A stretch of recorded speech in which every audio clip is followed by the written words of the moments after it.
C'est une joie pour moi, à titre personnel, de vous accueillir ce soir ici, au cœur de la Sorbonne, parmi les récipiendaires de cette cérémonie du docteur Honoris Causa. Nous nous sommes rencontrés 2 fois déjà, très officiellement, à Paris, lors d'une réunion internationale au siège de la conférence des présidents d'université,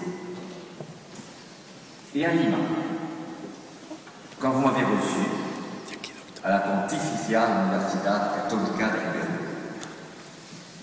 pour solenniser la signature de l'accord de coopération scientifique entre nos 2 universités. Vous êtes philosophe de formation. Vous avez fait toutes vos études supérieures à la Pontificia Universidad Católica del Perú jusqu'au doctorat, que vous avez complété par des cycles doctoraux et post-doctoraux à l'Université catholique de Louvain et en Allemagne.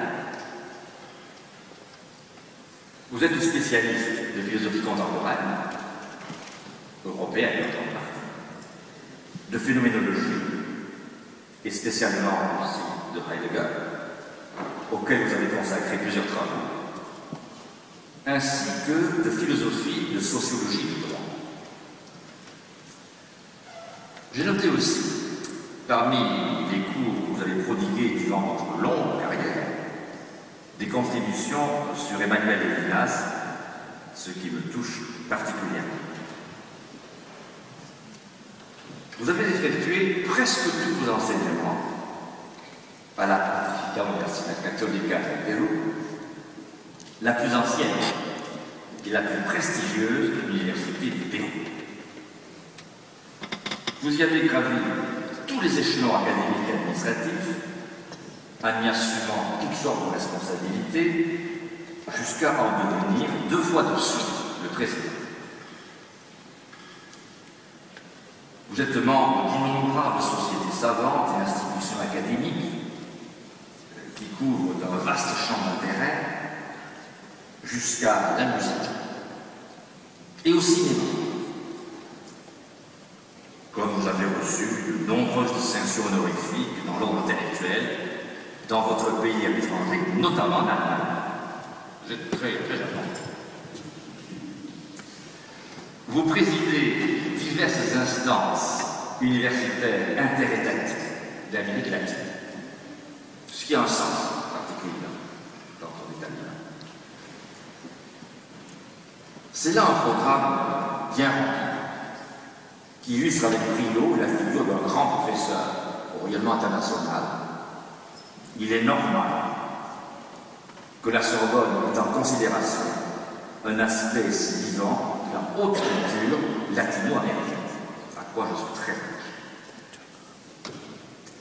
Mais ce n'est pas tout. Et vous savez de quoi je vais parler. Et il n'y a que de vous qu'on peut dire ce que je vais dire maintenant. Vous le savez, cher Président, d'autres éclats légitiment pour moi l'occasion de ce jour.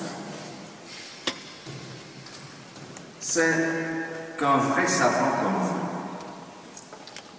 polyglotte et d'esprit si européen,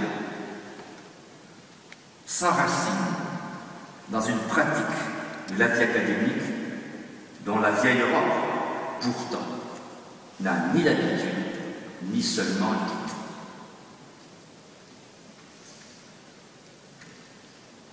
Notre monde académique à nous Européens,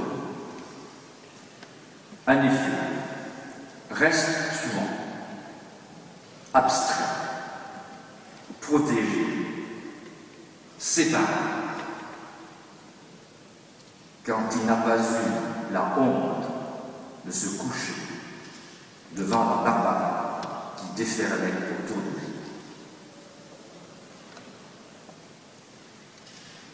En Amérique latine,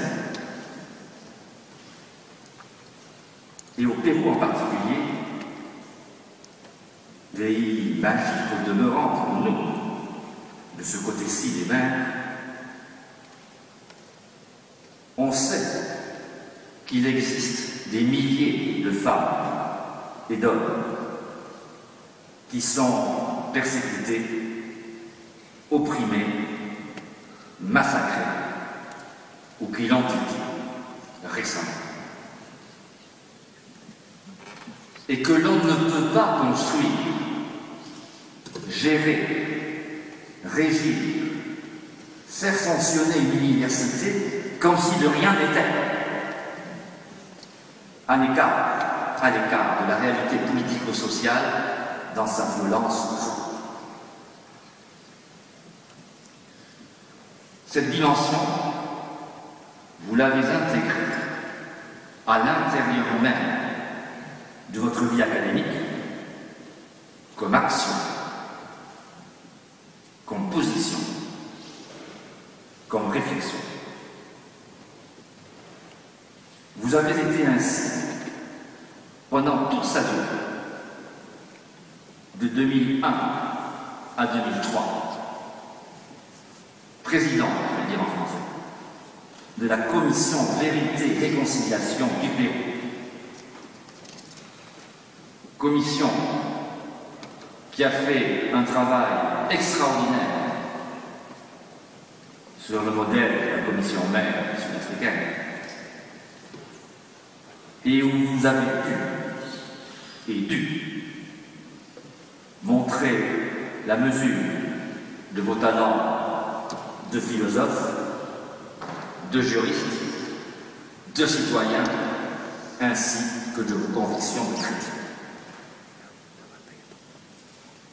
Mais ce ne fut pas de tout repos, ni simple charge spéculative.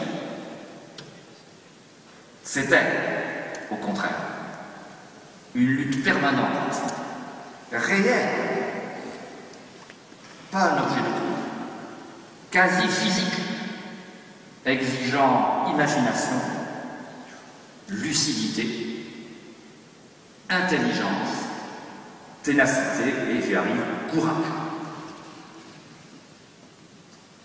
Les dangers concrets à votre rencontre, physiques, étaient matériels, sous la forme de menaces de mort contre votre personne et contre votre famille que vous avez dû éloigner du Pérou.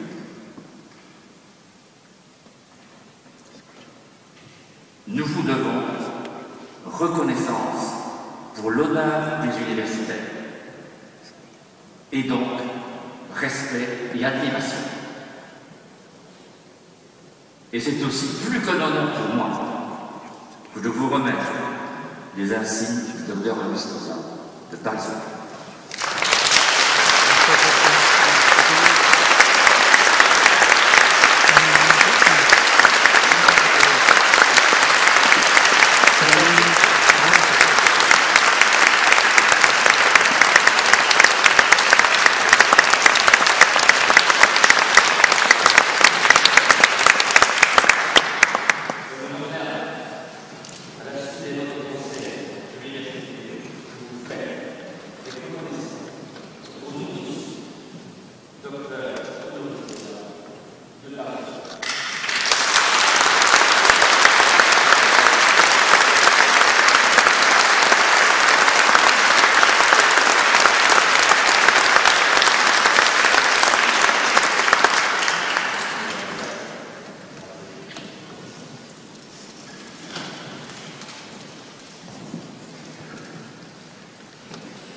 Monsieur le recteur,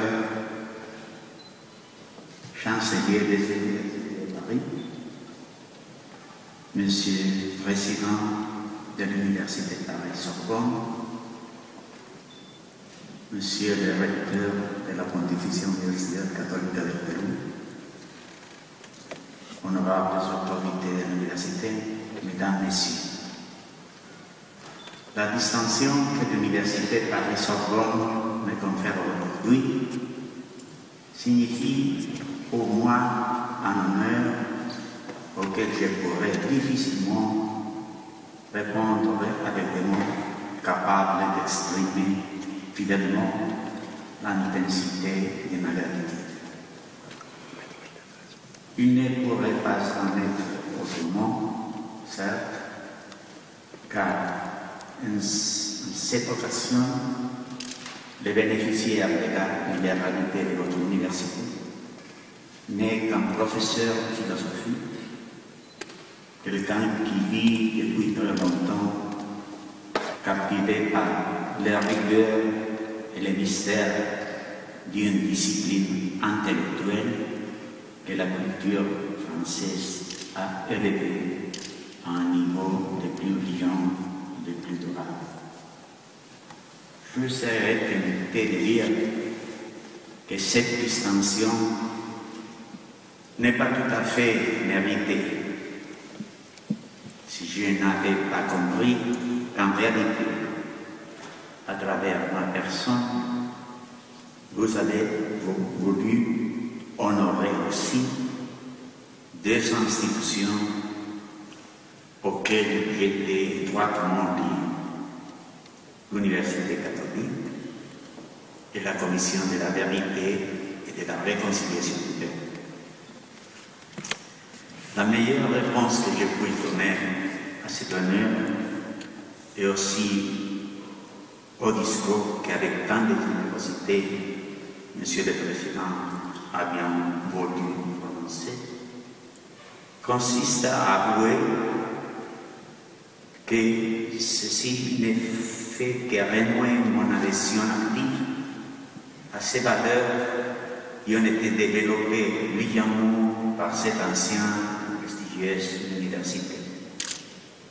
Amour de la vérité, lutte pour la liberté et la dignité de l'être humain, enfin, défense des droits de l'homme et du citoyen, des idéaux que nous reconnaissons tous comme les piliers du monde et de l'époque que nous vivons. Avant de terminer, permettez-moi, Monsieur le Président, de mentionner en ce moment privilégié de ma vie l'immense reconnaissance à ma famille ici présente, car elle a su donner un sens à ma vie et me combler de affection et de joie. Monsieur le recteur, Monsieur le Président, permettez-moi une fois encore d'exprimer ma profonde reconnaissance pour cette distinction que je reçois aussi comme une responsabilité, un engagement important que je vais honorer avec ma fidélité à ces idéaux partagés que je viens d'évoquer et qui constituent les symboles distinctifs de la République française.